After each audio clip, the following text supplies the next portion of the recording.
But the question of if he still has it in him to do the same at this weight will be seen on Saturday. Hello, HTV boxing fans. It is fight week. Garcia takes on Jose Benavidez Jr. at the super welterweight division this Saturday at the Barclays Center in Brooklyn, New York. Main event will begin at approximately 11 p.m. Eastern on Showtime. Event is promoted by TGB Promotions. In this short video, I will discuss the strengths and weaknesses of both fighters, my thoughts on this fight overall, the strategies I expect both fighters should be going with, and of course my prediction. This is Talking Boxing. Before I go on, please don't forget to leave your prediction below in the comment sections. Like and share this video if you enjoyed it, and subscribe if this is your first time so that I can keep bringing more of this to you. Let's talk briefly about Danny Swift Garcia. The former two-division and welterweight champion is returning to the ring after 15 months. Yes, 15 months layoff. He's making his debut at 154 pounds after losing his last fight to now three-belt 147-pound belt holder Aaron Spence Jr. He's coming in with a record of 36 wins, 3 losses, 21 of the wins by way of knockout. Garcia won his first belt, the WBC light welterweight, by beating Eric Morales in 2012. He then went on to beat now retired Amir Khan to win the WBA and the ring light welterweight titles after that. In 2016, he beat Robert Guerrero for the WBC welterweight title.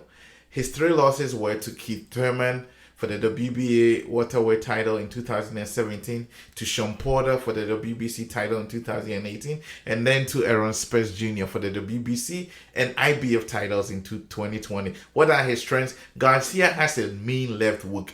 This is one weapon that always bail him out. He could be being outboxed, being beaten, and then he brings out this left hook, and that can end the night. But the question of if he still has it in him to do the same at this weight will be seen on Saturday.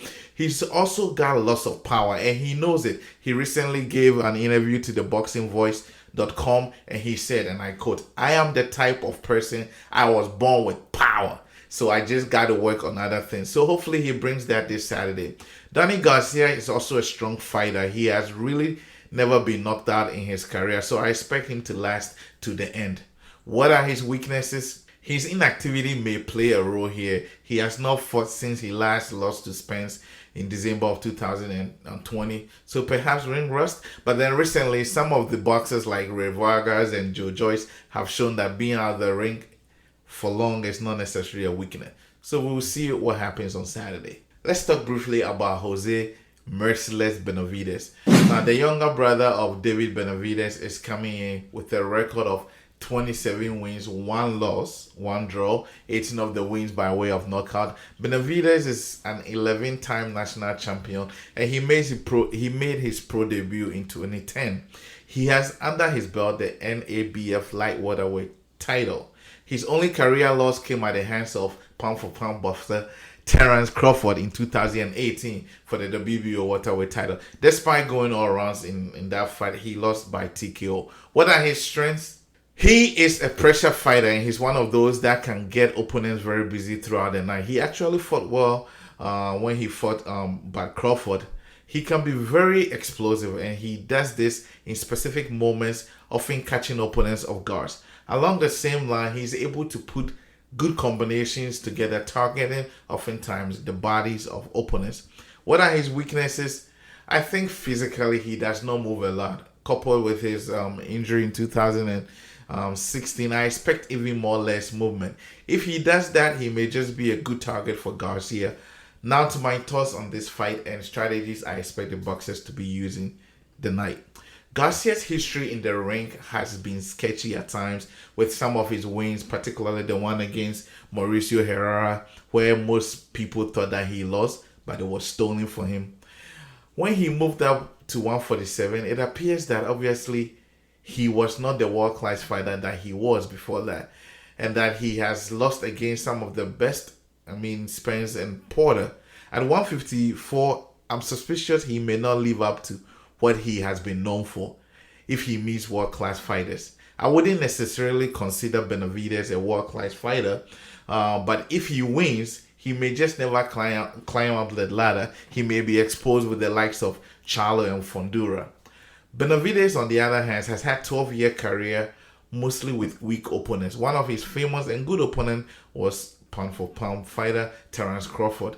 And in that fight, he was barely beaten, even though he made it 12 rounds. And then he took a 3-year break till his next fight. What happened within these 3 years? Series of injuries kept him out. Almost everyone who watched the fight with Torres in that fight thought that he lost. And so I feel like this is going to be a big challenge for him. What should be the strategy? I believe both fighters are going to bring their A game with all their strengths. I have discussed earlier. But ultimately, one will come out the winner. To my prediction now, I see these two boxers, even in terms of inactivity level and facing strong opponents. But I think based on everything I have said, Danny Garcia has a better chance of winning. And I predict they will go the rounds to the latter rounds and Garcia will get unanimous decision. This is Talking Boxing.